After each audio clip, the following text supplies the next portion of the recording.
Shri Gayatri tours and travels Char Dham yatra complete travel plan. America ఇరాన్కు 48 గంటల గడువిచ్చింది. Iran America కోసం 47 ఏళ్లుగా సిద్ధమవుతోంది. ఇరాన్ను నిమిషాల్లో నాశనం చేస్తానని ట్రంప్ చెబుతున్నాడు. అమెరికాకు అంతం తప్పదని ఇరాన్ 4 దశాబ్దాలుగా నినాదం చేస్తోంది. ఇంత ఉద్రిక్తతల మధ్య బుధవారం ఉదయం అమెరికా ఇరాన్పై భీకర దాడులు చేస్తే ఏం జరుగుతుంది? ట్రంప్కు ఇరాన్ లొంగిపోతుందా? ట్రంప్ను లొంగ తీసుకుంటుందా?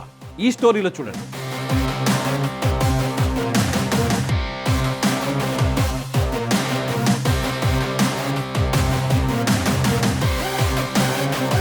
ట్రంప్ చెప్తున్నాడు హర్మూజ్ జలసంధిని ఓపెన్ చేయకపోతే ఇరాన్ను నేలమట్టం చేస్తామని. కానీ ఇరాన్ ఏం చెప్తోంది? నువ్వు యుద్ధానికి వస్తావని నాకు ఎప్పుడో తెలుసు ట్రంప్, నువ్వొక గ్రేట్ సైతాన్వి, అమెరికాను చంపేయటమే ఇరాన్ అంతిమ లక్ష్యమని ఎప్పటి నుంచో నినాదాలు చేస్తోంది. మన కళ్ళకు యుద్ధం ఇప్పుడు కనిపిస్తోంది.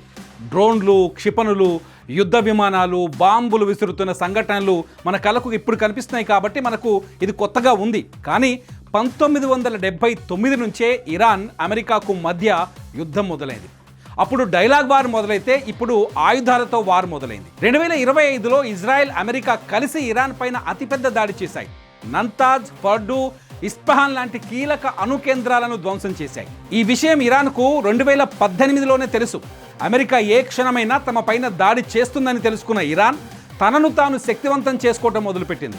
అందులో భాగంగానే ఎయిర్ డిఫెన్స్ సిస్టమ్ను బలోపేతం చేసింది.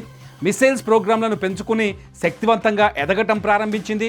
యురేనియం ఎన్రిచ్మెంట్ను పెంచింది. అంతేకాదు న్యూక్లియర్ సైట్లను అమెరికా ధ్వంసం చేసిన తరువాత ఇరాన్ మరొక అడుగు ముందుకేసి మిలిటరీ మాన్యువల్స్ను పెంచింది. చైనా నుంచి మిసైల్స్ కాంపోనెంట్స్ను కొనుగోలు చేసి మరింత శక్తివంతంగా మారే ప్రయత్నం చేసింది. అంటే మనకు అర్థమవుతున్నదేంటి? అమెరికా కోసం ఇరాన్ ఎదురు చూస్తూనే ఉంది అని. ఏ క్షణమైనా అమెరికా సైన్యం ఇరాన్ భూభాగం పైన దిగొచ్చు. ఏ క్షణమైనా ఇజ్రాయెల్తో కలిసి బాంబులు వేయొచ్చని ఇరాన్కు తెలుసు. అందుకే గడిచిన 39 రోజులుగా అమెరికా, ఇజ్రాయెల్ రెండింటినీ సమర్థవంతంగా ఎదుర్కోగలిగింది.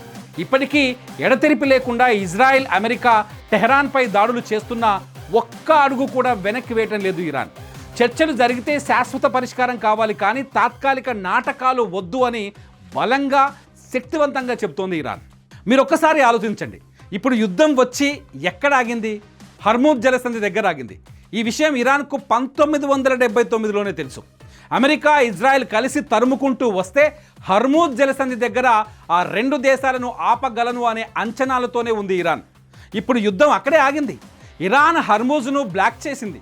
హర్మూజ్ నుంచి ఆయిల్ను రవాణా చేసే దేశాల ఆర్థిక వ్యవస్థలపైన ఆ ప్రభావం స్పష్టంగా కనిపించింది. ఎవరైనా హర్మూజ్లో తమ ఆదేశాలను కాదని ముందుకు వెళ్తే ఆ ఓడలను పేల్చేయటానికి తగిన వ్యవస్థను కూడా రెడీ చేసుకుంది. నావలను పేల్చేసేందుకు మందుగుండు సామాగ్రితో నిండిన బోట్లను సిద్ధం చేసింది. అంతేకాదు అండర్ వాటర్లో నావెల్ మైన్స్ను పాతిపెట్టింది. ఇరాన్ వేసిన ఈ స్టెప్ వల్ల ఇప్పుడు ప్రపంచవ్యాప్తంగా చమురు ధరలు అమాంతం పెరిగిపోయాయి. ఫలితంగా అమెరికాపై ప్రపంచ దేశాల ఒత్తిడి పెరుగుతోంది. ఇప్పుడు అదే జరుగుతోంది. మళ్ళీ అమెరికా ఇరాన్ పైన దాడి చేసిన హర్మూజ్ను చేరుకోవటం అతి కష్టమనే నమ్మకంతో ఉంది ఇరాన్. అమెరికా స్థావరాలు, మిత్ర దేశాలపై దాడి చేయటం ఇరాన్కున్న రెండో వ్యూహం. ఫైనల్ బ్లో అంటూ అమెరికా ఇరాన్ పైన విధ్వంసానికి తెగబడితే ఇరాన్ తన యుద్ధ వ్యూహాన్ని మార్చుకుంటుంది. ఈ వ్యూహం ఇరాన్కు ఎప్పుడో తెలుసు.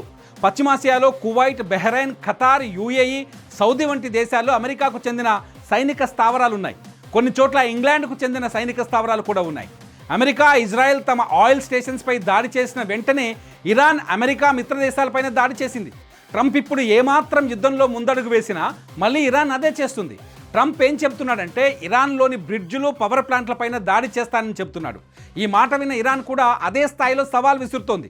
అమెరికా మిత్ర దేశాల్లో ఉన్న పవర్ ప్లాంట్లు, బ్రిడ్జులు, అలాగే సముద్రపు నీటిని శుద్ధి చేసే డీశాలినేషన్ ప్లాంట్లపైన దాడి చేస్తానని చెప్తోంది. ఫలితంగా అమెరికా సైన్యానికి విద్యుత్, అలాగే తాగునీటి కష్టాలు వస్తాయి. చాలా సింపుల్గా షాహిద్ వంటి డ్రోన్లతో అటాక్ చేసే ఛాన్స్ ఉంది ఇరాన్. అంతేకాదు గల్ఫ్ దేశాలు యుద్ధం పెరగకుండా, తమ వ్యవస్థలు దెబ్బ తినకుండా అమెరికాపై ఒత్తిడి తేవచ్చు. ఇప్పుడు అదే జరుగుతోంది.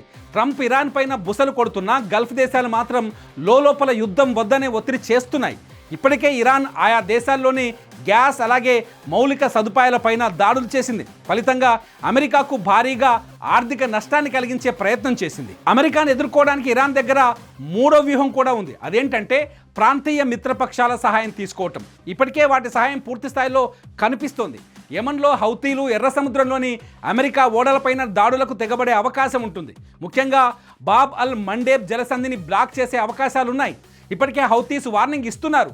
మొదటి నుంచి హౌతీస్కు బాబ్ అల్ మండేబ్ జలసంధిపై బలమైన పట్టుంది.